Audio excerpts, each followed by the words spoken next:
Good evening, everybody, and welcome. My name is Brandon Rood, and I'm the Abert Family Curator of American Art at the Milwaukee Art Museum. And I want to thank you all for joining us this evening. And I want to extend a special thanks to our co-sponsors of this evening's program, the Milwaukee Art Museum's American Art Society, and to the Chipstone Foundation. And I'm delighted to be joined tonight by both Ruthie Dibble from the Chipstone Foundation and Tom Jones. And I will introduce the two later. But I'm especially excited about this program because it expands on our perspectives on American art. Because, simply put, despite the wealth of Wisconsin artists in the Milwaukee Art Museum's collection, Clarence Monegar is not represented, nor has his work been accessible in many of the same ways as his artistic colleagues. This, despite the fact that Monegar was actively involved and deeply embedded in the artistic community of Wisconsin for a period. A member of and an exhibitor with the Wisconsin Rural Artists Association, the Wisconsin Rural Arts Program, and as the clipping from the January 1943 edition of the Capital Times suggests, he attracted much attention. But as his lithograph, Feeding the Grouse, also suggests, it is a history that is absent or erased from much of the historical canon. Monegar produced the lithograph, as we'll hear more later from Tom, with the encouragement of John Steuart Curry and published by published with the help of the Associated American Artists, one of the most important and influential galleries in the nation until it closed its doors in 2000. The AAA and the major repositories of American artistic information, such as the Archives of American Art, hold no, show no, have no references to Monegar, and one of those lithographs is a rare find indeed. It's also a bit surprising given the wealth of Monegars in Wisconsin collections and his relationship with Wisconsin painter and regionalist John Steuart Curry. You see on your left there one of three paintings that Curry first created for the First Wisconsin Corporation and First Wisconsin National Bank, almost simultaneous to his introduction to Monegar and his art. And similarly, viewing these together, they share an interest in and celebration of and reverence for the seasons in Wisconsin and the flora and fauna and landscape of the state. Similarly, Monegar's work, to my mind, is also linked to the long tradition of ornithology and artistic depictions of American wildlife and landscapes. And looking at the trajectory of Monegar's career and his output, my thoughts also instantly went to the work of John James Audubon. And you can see these great similarities in subject and style here. And Audubon is an artist who himself, as we're increasingly beginning to evaluate and understand, was born under colonial rule in Santo Domingo, now Haiti, and whose Creole identity is increasingly coming to the fore. But I know you want to hear more from the expert and from Ruthie and Tom, so I am delighted to be joined this evening and introduce our two guests, Ruthie Dibble and Tom Jones. Ruthie Dibble is the curator at the Chipstone Foundation, whose goal is to promote and enhance appreciation and knowledge of American material culture. And as vice president for events for the Milwaukee Art Museum's American Art Society, I want to give special thanks to her for initiating tonight's program. Ruthie received her PhD in the history of art from Yale University, and she wrote her dissertation on the relationship between craft, memory, and trauma in the Civil War era. In 2017, she served as research assistant for visiting professor of Native North American art, Ruth Phillips, at Yale University, and co-organized both student research projects in the Yale Peabody Museum's anthropology collections and the university's first Native North American Art Speakers series. As the Chipstone Foundation curator since June of 2019, she has been honored to further Chipstone's mission to innovate and study the curation of American decorative arts and material culture. Tom Jones is professor of photography and the H.I. Romness Faculty Fellowship recipient at the University of Wisconsin-Madison. Jones received his MFA in photography and an MA in museum studies from Columbia College in Chicago. In 2019, he was an artist in residence at the Institute of American Indian Arts in Santa Fe, where the exhibition, Tom Jones, Strong Unrelenting Spirits, is on view through this Sunday. So if you are joining us from a location closer to Santa Fe, I highly recommend that you stop in.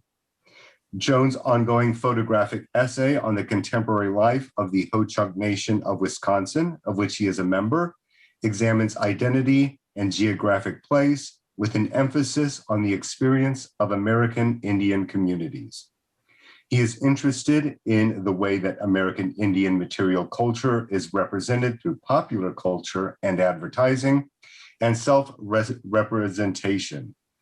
Jones is a co-author of the 2011 book, People of the Big Voice, Photographs of Ho-Chunk Families by Charles Van Scoop, 1879 to 1943.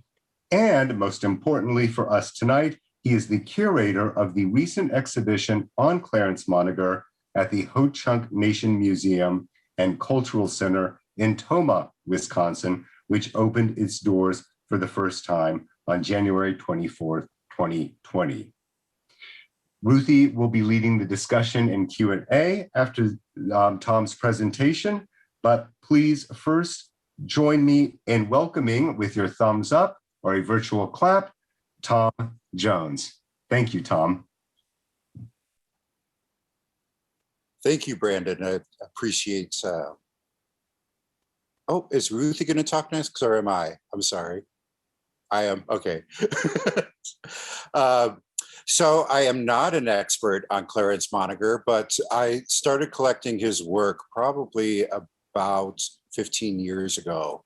And Clarence Boyce Monegar was born on April 10th in 1910 near Eland, Wisconsin, in Shawano County, to Thomas and Alice Monegar. Eland is 30 miles just east of Wausau.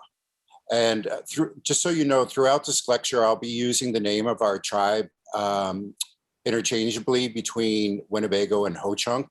Winnebago was a name that was given to us by a different tribe, which was a derogatory term of what they believe is people of the stinky waters. And it was during my mother's administration in the 1990s. She was the president of our tribe. And so I'll be going between Ho-Chunk and Winnebago, just so you're aware. And before I begin the lecture on Clarence's work, I just wanted to give you a visual reference to the Ho-Chunk removals, which took place from the 1830s to the 1870s. So you can see here, those black lines are the lines where they would remove us, and they sent us to 5 different places during that time period. And each time those brown arrows are the ones where we kept coming back. And so the final place was in Nebraska, where there's a reservation. And even though we're the same people, they still go by Winnebago there. But here we go by Ho-Chunk, and we're now considered 2 different tribes, even though we're the same people. And so often what they would do is they would walk back, or they would take the Missouri down the Mississippi and then come back up again. And one thing I wanted to show you just as reference, because so often, there has been debate whether the Effigy Mounts are, Ho-Chunk, which people are believing more and more now. But this next image, it shows you, if you can just look at all those dots, this is the Effigy Mounts and where they're located.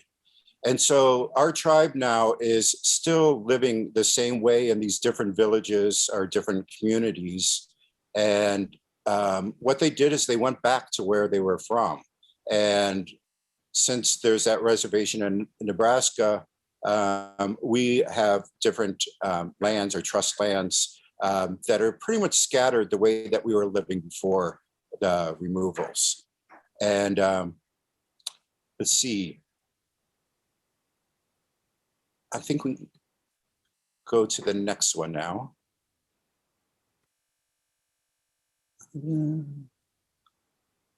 Okay, when I see this painting, I am immediately taken to the landscape that is just a few miles from my great-grandparents' homestead, George and Dolly Funmaker, which is just east of Black River Falls. The shallow lakes, the marshes, birches, and white pines in Clarence Monegar's watercolor paintings profoundly represent the Ho-Chunk landscapes of central Wisconsin. Monegar was gifted with a photographic memory, and he was a keen observer of nature, his surroundings, and homeland. This Ho-Chunk cultural trait of paying acute attention and always being watchful was nurtured by his mother, Alice Monegar. And the Ho-Chunk cultural rewards and honors these traits. And as children, we're taught to be silent and to observe, which you can see in Monegar's paintings. His mother trained and encouraged his artistic abilities. She herself was a basket maker and did crayon drawings. He beautifully executed watercolors of animals and landscapes are deeply reflected in these lessons given to him by his mother. And these are probably earlier drawings of his. These aren't all dated, but Monegar's early work depicted representations of Native Americans, but his later work was mainly just wildlife and landscapes. This particular piece was completed when he was 26. And as a child, Monegar's first 3 years of school were spent at the Indian parochial school in Wittenberg. It is said that one day a week, it was dedicated to art, where they taught them.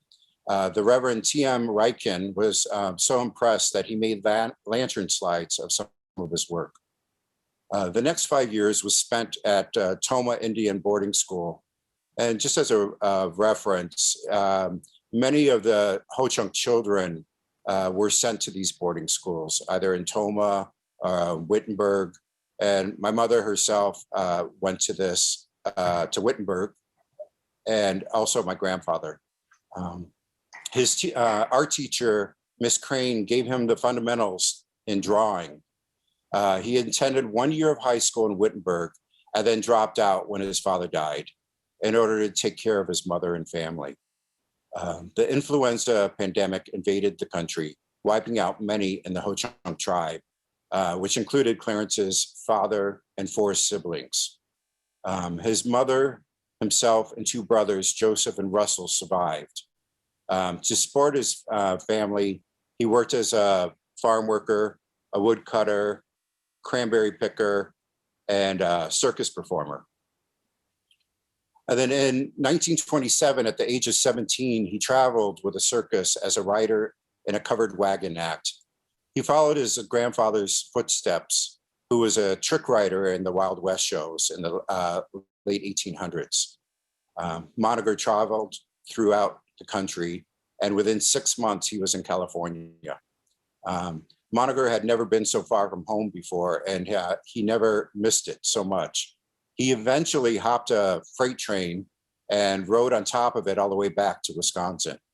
When he finally got back home to Wisconsin, he declared that he had gotten the circus out of his system. Upon returning, he did sign painting to make a living. His designs and drawings showed up on storefronts and truck doors. And at the age of 22, he married Emma Stacy, who encouraged his artistic work. For a number of years, the family thrived, but after the birth of their fourth child, Emma contracted tuberculosis and was placed in a sanitarium where she passed away. His wife's death in 1942 was really more than he could absorb. And through traditional tribal custom, sometimes it would dictate a replacement marriage with one of the sisters of his deceased wife. So under this tradition, Monegar would be expected to marry Emma's sister, Tilly Stacy. And Tilly's sense of loyalty to her sister and her sister's children would put her in a position of accepting Clarence as a husband. She loved the children and provided a home for them. Monegar eventually deserted his family, leaving them at a time when they needed their father the most. He lost his job as a sign painter. He drifted, drank, and didn't support his children or his new wife. Relatives complained of his inability to provide for his four children, which landed him in the Needlesville jail for non-support of his kinsmen. While in jail, he requested paper, brush, and crayon. And during that time, drew 8 pictures of wild animals in realistic settings. Minute details of anatomy of a deer in full flight, the feather arrangement of a partridge, the marking of a fallen tree were reproduced accurately and vividly. This was done from a memory stored by careful observation and sensitive perception. The results of his artwork so impressed the Clark County authorities that they took an unprecedented step.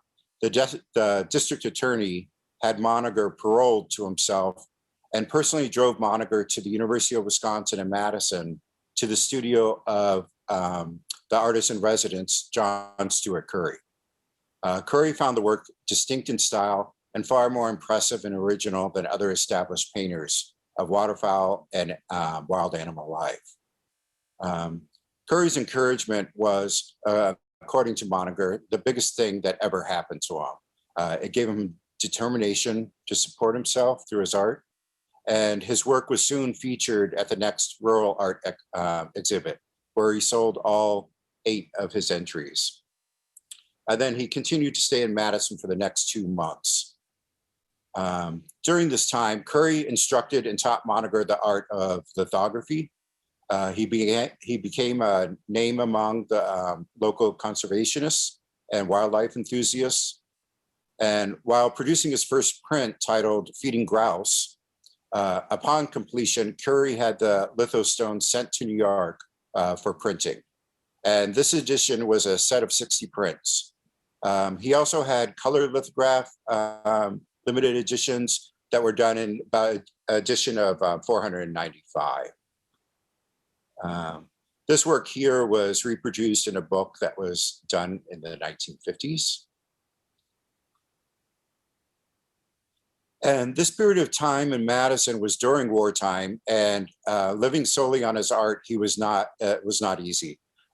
He worked at a number of jobs and painted little. And in 1944, his mother had passed.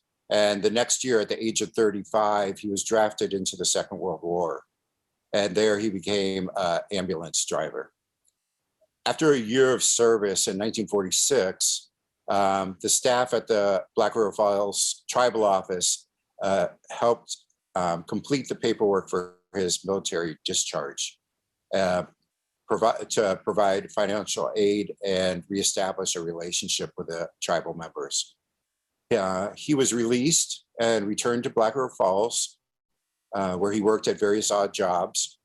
His second wife, Tilly, was in Greenwood at the time and caring for his 4 children, as well as her and Clarence's son, John, who was born in 1944. She also held the post of the Winnebago Handicraft Cooperative at the Indian Mission in Black River Falls. And this is where Ho-Chunks would sell their baskets and beadwork. And they also had food there, grocery store, so they could exchange their goods for groceries. And by spring, he returned to Madison for 6 weeks, producing 16 watercolors, and sold them at $20 each. These were developed from pencil sketches that he made along the Mississippi River near Fountainhead. Monegar would also do commission work, which I believe this piece, the boat one, would, be because it's kind of an unusual subject matter for him. And in another instance, a woman who at the time who owned over 30 Monegar paintings commissioned him to actually do a Hawaiian Seascape, which turned out to be as beautifully detailed as his usual genre. Another person told of having seen a farm picture that included cows that someone must have asked him to paint. And early in his life, he painted portraits of the Van Gordon family. They were prominent citizens of Clark County. Monegar took his GI benefits to then attend the Chicago Art Institute, where he wanted to specialize in lithography. He also tried silkscreen printing, which he was encouraged during a part-time job at the Chicago Commercial Art Company. He lost interest in printmaking and the full-time pull of employment. His personal responsibilities and a habit-forming wanderlust spirit became roadblocks to any commercial success he might have enjoyed. Monegar stated, "Maybe I'm too much like my ancestors. I do not know why I can't lead a more settled life." So during this time, he left Chicago and he spent time in Milwaukee and then went back to Black River Falls. He would do his paintings in the attic of his house in Black River Falls. And if he was in Milwaukee, he would do this at his flat near the Layton School of Art. According to one story, he traded a painting with a dentist for much needed work on his teeth. Another man on the website Ask Art relied that he commissioned a piece depicting a Labrador with a dead mallard in her mouth, as if she was out hunting and just retrieved it. But he said that Clarence in general never liked to paint dead things, but he did give in.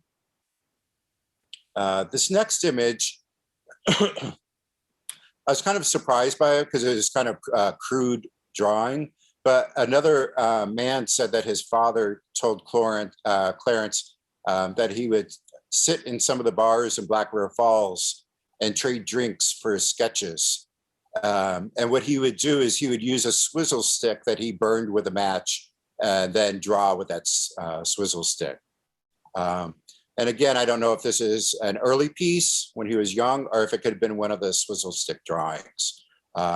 When I saw it online, I was kind of, like I said, surprised about the lack of detail. I believe more research needs to be done. But this particular piece was taken from the Clark County Historical website, as was this one. There is no date associated with this pencil drawing, but I believe it could be an early drawing for Monegar.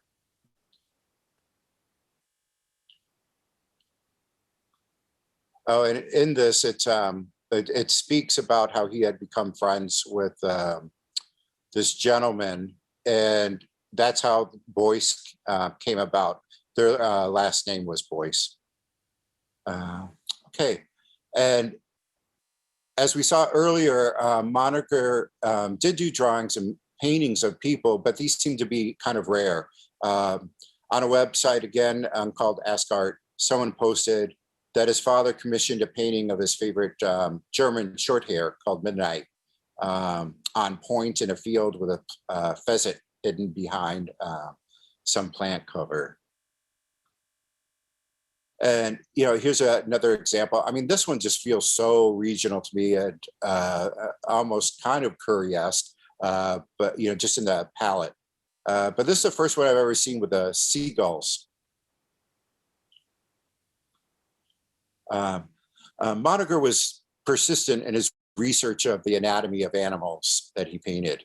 In the online discussion group, again, asked art, Donna, I may butcher her name, Schlichner, recounted the story. My stepmother worked for Aldo Leopold in the Department of Wildlife Ecology at UW-Madison.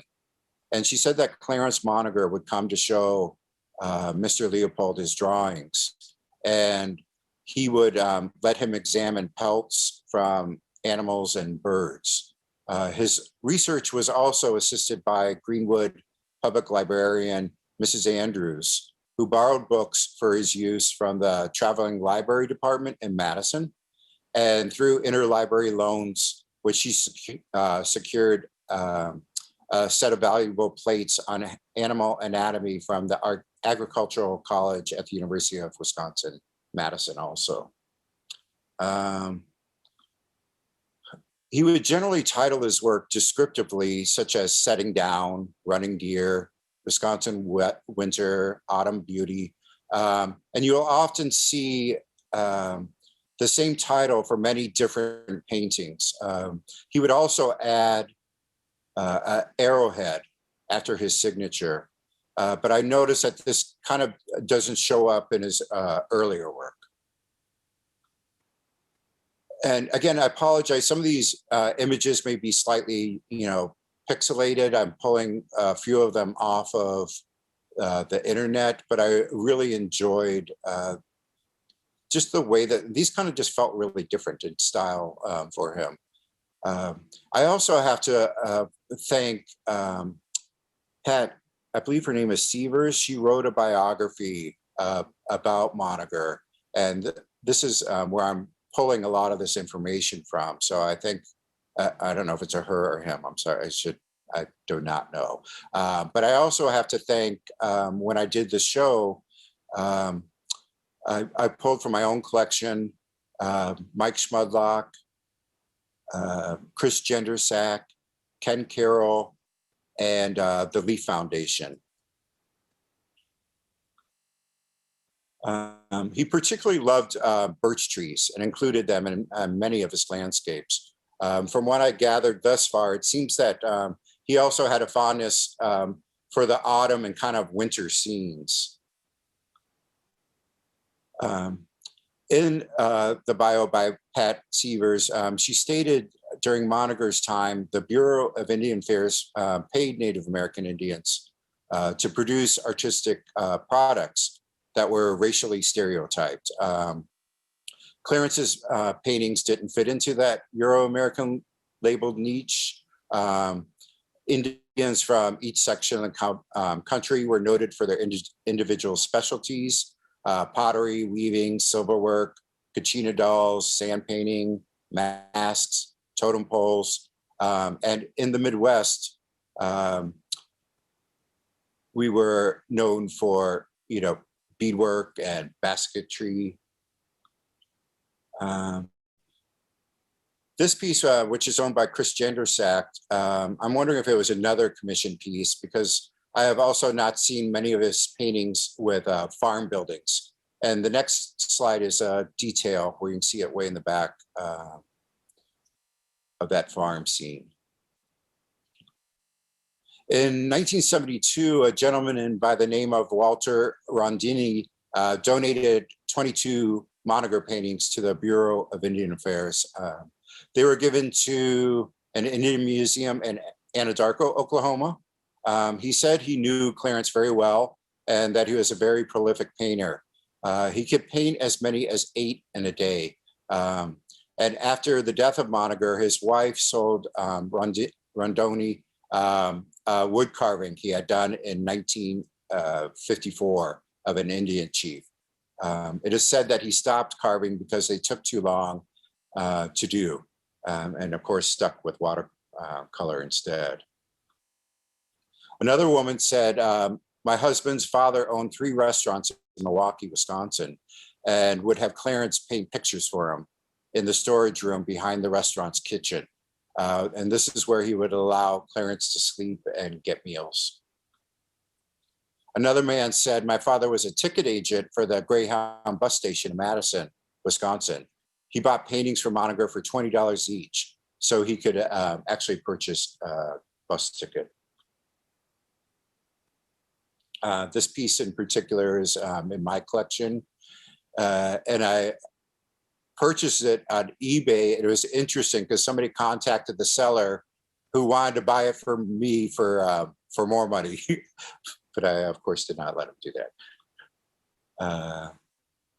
This one is called Through the Birches. I think, now I can't remember if that one's mine or not. This one here, again, the next slide is mine. And this is probably one of the largest of Monegar's work. It is about 3 feet by 4 feet. In general, his paintings will begin around, I'm going to say 8 by 10, and they seem to be around 16 by 20 on average for the majority of them. But Monegar would also often be repetitive of the animals from one painting to another, as seen in this painting, and also this next slide. And so in the next slide, I'll show you, and you can just click through those so you can see how they start. And they're all pretty much kind of, you know, that same kind of running stance. And again, you know, he's a lot of times, as I said earlier, he would do sketches, but I think a lot of these just came from his mind. And so that's why some of them would be repetitive. Okay. It is just established that over the course of his lifetime, Monegar painted over 8,000 pictures and sold the majority of them himself by going door to door. Later in his career, his palette seemed to begin to intensify, as seen in these next two images. And again, you know, I would just love if somebody actually, you know, did this as a PhD paper and, you know, just really went in there and dove in and really see how his work did change. Again, these are just observations that I'm making from what the research I've done thus far. The year after his death in 1969, the first major exhibition of his work was exhibited at the Charles Alice Art Library. And there were 70 watercolors borrowed from collections from throughout Wisconsin. I'm not aware of any other one-person shows of his work. But of course, just before the opening of the pandemic, I did curate the show for the Ho-Chunk Museum. And this image here is of his daughter, Mona, who was able to come to the opening. And that is all I have for you. I guess we're going to do questions now. Yes, Tom, thank you so much for that excellent talk. And you really did such a wonderful job of interweaving close observations about his art with close observations about his life. And I can see that you were raised with the same value of paying acute attention and always being watchful. So thank you for that talk. I'm just going to start us off with a couple of questions as our audience starts to mull over what they want to ask you. But I first wanted to start by just asking, how did Clarence Monegar come into your life? Have you always known about him? How did you get interested in his work and in collecting his pieces? God, you know, the problem with me is I have such a bad memory. I mean, literally, like yesterday, I don't remember things. So. That can be a good thing. Well, I'm like a computer. I just kind of throw things in the trash constantly. But again, you know, it's like I think I've been aware of him throughout my life, but it wasn't really until, you know, the last 15, 20 years that, you know, I just actively started collecting his work. That's really interesting. I want to encourage any, we have a couple of questions. I want to field these, but I first wanted to ask you a little bit about, when I was looking at the works, I was thinking about this tension between kind of the mobility that Clarence Monegar talked about when he said he's too much like my ancestors, and perhaps always kind of not being able to settle down. And I was thinking about how many of his works that you showed represent animals in motion, you know, like grouse flying, deer leaping, but how that's in tension with this really strong sense of place and like rootedness in the landscape. And I was wondering if you feel like Monegar's representations of landscape can be read in that kind of personal and maybe like Ho-Chunk identity framework. Oh, totally. I mean, it's just, you know, you show any of these, and it would actually be a great thing to do is just show the pictures to Ho-Chunks. And I think immediately, I mean, they just know it's a Ho-Chunk landscape and they are a part of it. And it's, we still have this wanderlust of traveling. Ho-Chunks are constantly on the go. And my mother's going to kill me. I think she's watching, but she just had emergency gallbladder surgery, and like 2 days into it, she's like, I can't stay in this house anymore. And so the next day I did take her for a ride, but it's just like Ho-Chunks are constantly, I think, just going and visiting also, because we are spread out throughout Wisconsin. Yeah. We're constantly going to see friends and family and visiting. Yeah. That's wonderful to think about. Thank you for sharing that. And I hope your mom's doing well. We're getting a flood of questions. One of them that feels like it's related to all this is Judy Natal has asked, how has Monegar influenced your own artistic practice? I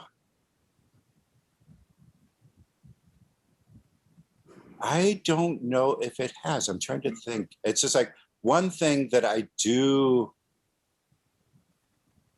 want to do more of is actually landscapes. And I was commissioned by the Museum of Wisconsin Art to photograph in the Dells. And that show was up, let's say, two years ago, a year ago. And that's the first time where I really started kind of delving into the landscape more. And it's something that I want to do. And even though I went there and photographed, I haven't even gotten out onto the water yet.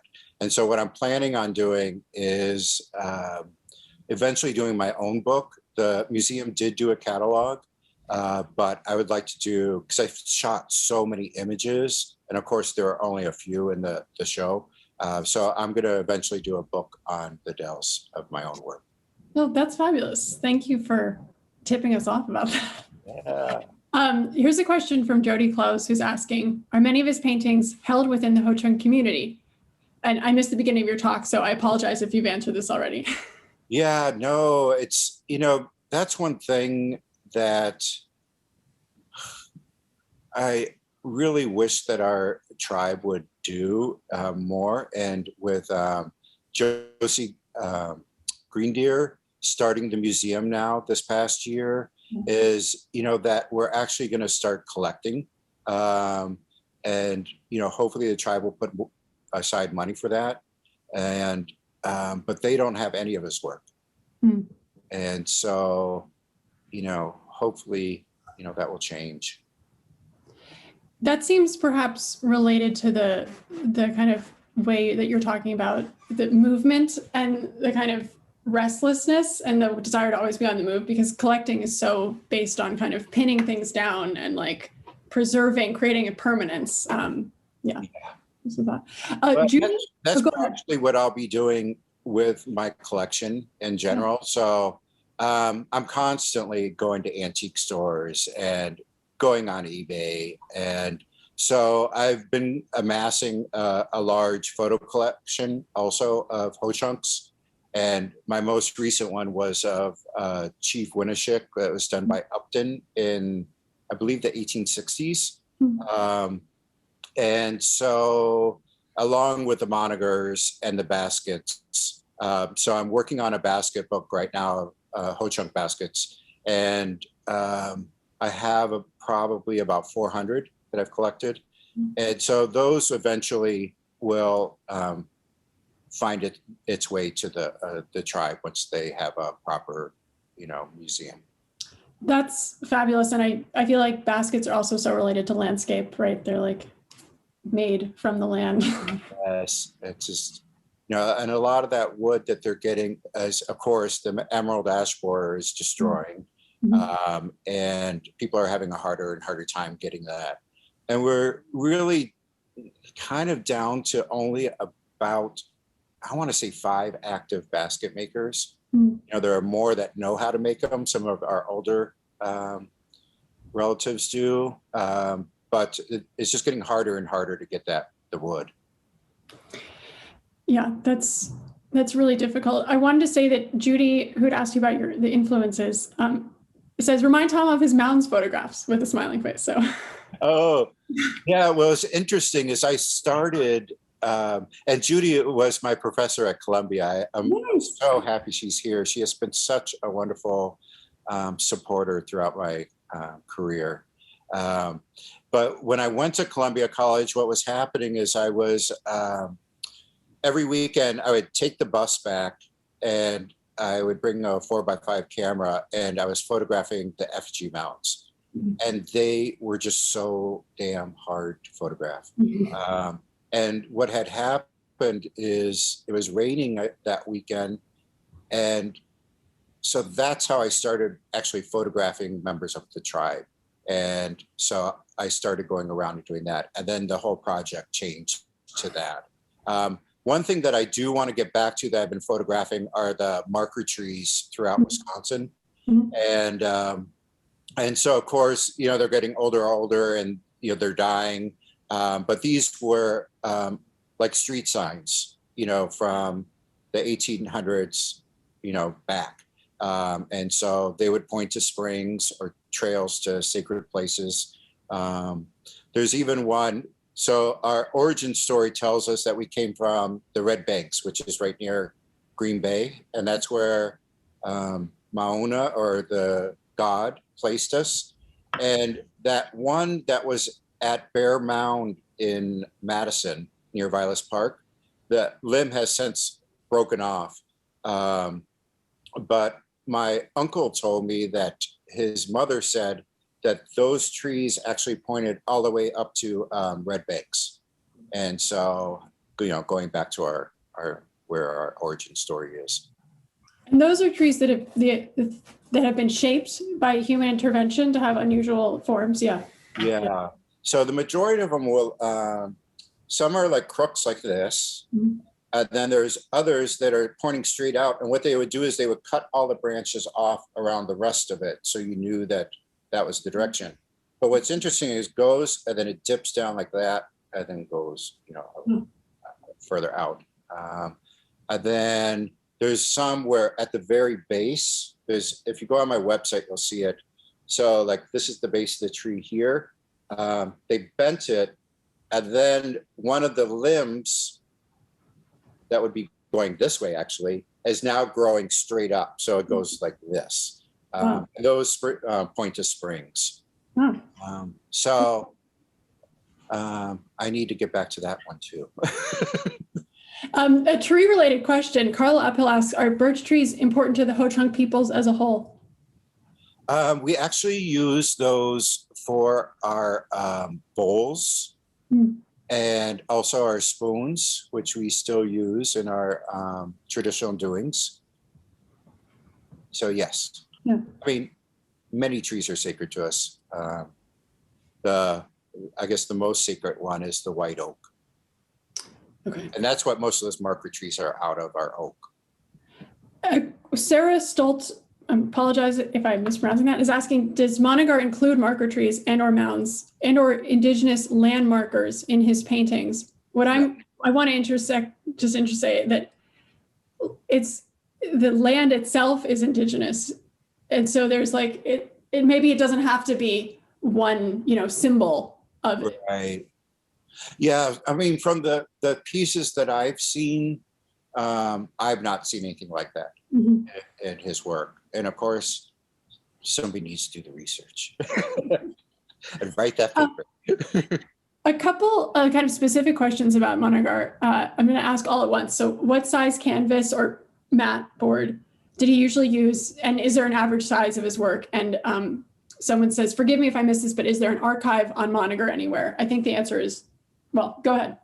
Well, I don't know if that Clark County has those pieces that are on their website.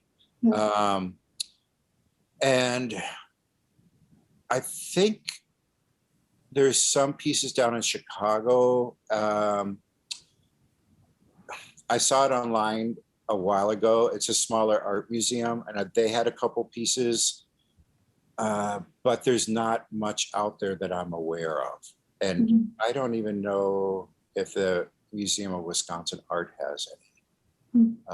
The majority are held in private collections, and it seems like the people that collect them, they really collect them, and they have quite a few. Let's see, there was another, what was the first part of that question? Oh, the average size. Oh, yeah. So like I said, they're 8 by about 11 is the smallest that I'm aware of. The majority are about 16 by 19. And the biggest that, and there may be bigger, but the biggest one, which I have, is about 3 by 4 feet. And that one was done on a mat board. Okay. And so other pieces are generally done on watercolor paper. Okay. I'm also thinking about this question about the archive. If anyone out there is interested in researching Monegar, it would seem that an oral history approach would be really important to create an archive of memories of him. Yeah. So there's, my mother remembers him, and of course she still has, children that are alive. So it'd be so important, that they kind of get that information now. That's the one thing I really regretted with my grandfather, who's behind me here. It's a Charles Van Scoik photograph. When I was doing that book, he was born in 1904. And so he would have known all these people. And I did the book about, God, I can't remember, about 10 years later after his passing and my grandfather lived to be 100. And so I was just, I beat myself that, I didn't ask those questions then. And so that's a very good suggestion that somebody do that. Yeah, thank you. And then Derek Bush asks, how does collecting inform the ways that you work as an artist? A lot.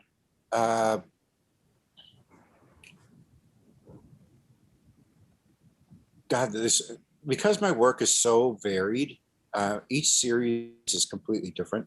So there's one that is called I Am an Indian First and an Artist Second. And in that I'm using toy Indians, which I've collected from eBay and antique stores. The North American landscape is also like that. Most recent work is remnants. And there I'm collecting old etchings and drawings from newspaper articles. And I'm taking those and I'm then etching them onto glass. And then the series Cultural Appropriations, there's a little piece, a cutout that I found of this white man and woman. And what I'm doing is I'm laying them on top of Native American objects, so like beadwork, basket work, and that's in reference to how fashion designers are stealing Native American, ideas and symbols and things like that. So I guess every single series almost is, because I am such a huge collector. I just bought a church that I'm going to turn into a home. Because my art collection is too big. And so hopefully that'll give me more space. But as I'm getting older, I'm like, okay, I got to figure out where all this stuff's going to go too. So I need to pull everything out, because I don't even know how much I have in my collection. It has to be over 1,000 or more objects. Sounds like you need interns. Well, you know what? I tried that once with an art history student, and she came to my house, and then we were kind of doing the stuff on the walls. And then I started pulling out all the boxes of the unframed work, and she freaked out, and I never saw her again. We have a question from Gwen. I'm sorry, Gwen Efseshik, who is asking if someone wanted to learn more about the Ho-Chunk people, what would be good reading material? Well, you can get my book. Yeah. People with a big voice.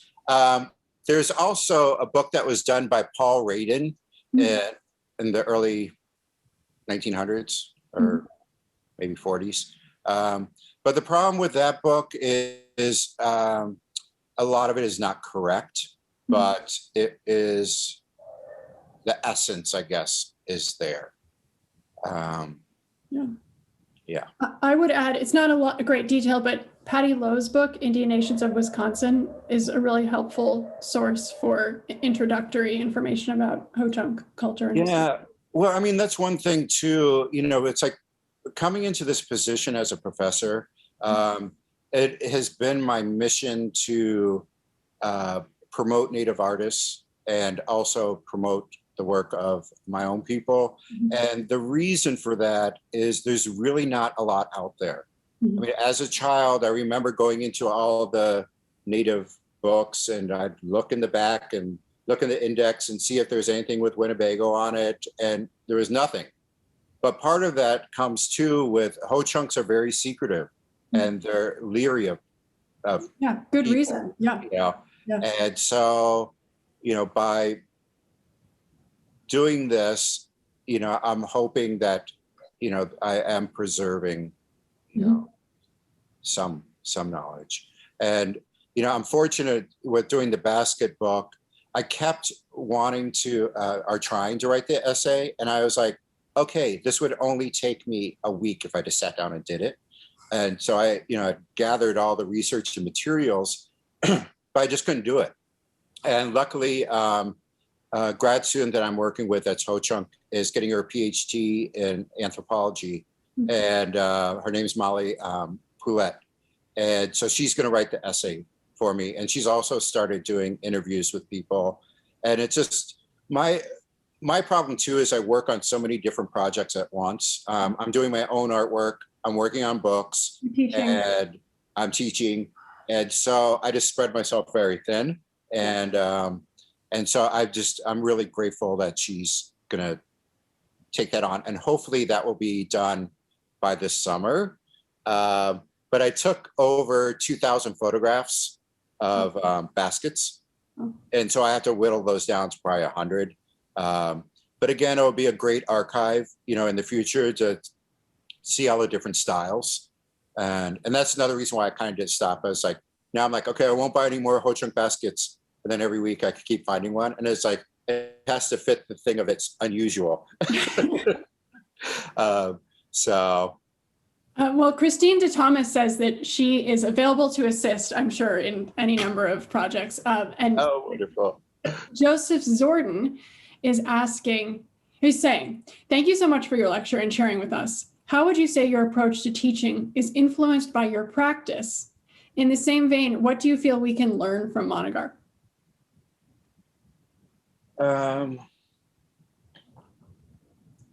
It's interesting. I don't generally show students my work, and I did just do it yesterday. And I asked them, I said, do any of you know my work? And they're like, no. So I went through some of them. And in general, I don't like to show them my work because I want them to have their own voice. And it's interesting. It's just like when I first started teaching at Columbia right out of grad school,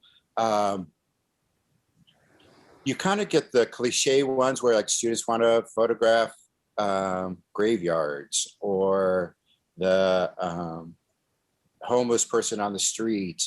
And at first I was always like, and kind of fought against it. But what I learned is for those people who are just starting, it's like you can give them the tools of just how to compose a photograph, but not to squelch what they want to do, So even though I may see it repeatedly, throughout the years. It's amazing to see that second and third semester where all of a sudden they have this turning point, and it's just like they have their own voice. And so that's, really what I try to nurture as a professor.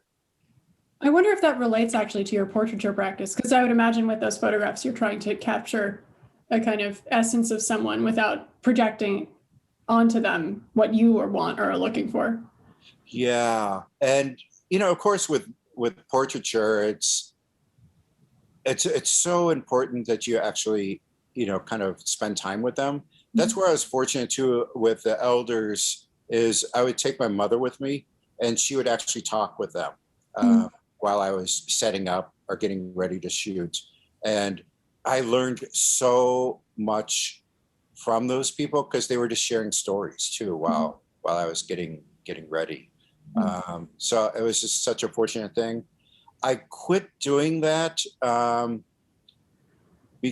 photographing the elders, because there was one point where I went into the darkroom and I was doing a print of my grandfather, and I just started bawling because it was right after he had passed, and the majority of these elders were passing, and so it was emotionally hard for me to constantly deal with that. I think I'm now better at it, and I could probably go back to it again, which I do want to do. I want to actually do more work with the tribe and doing more portraits, I guess more candidly.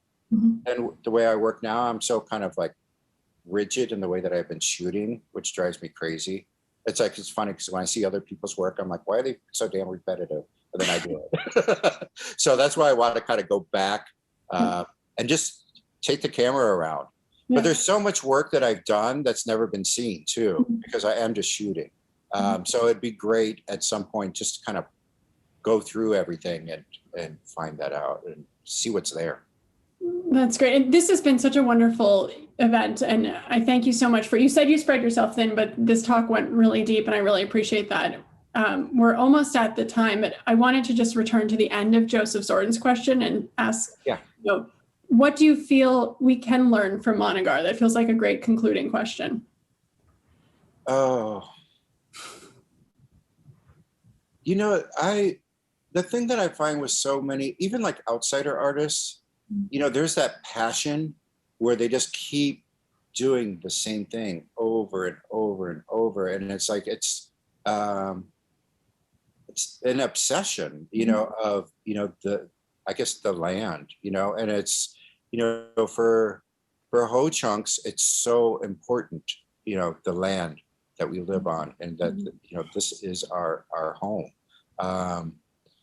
And, I don't know. I hate to try to speak for him, but, it's just, there's,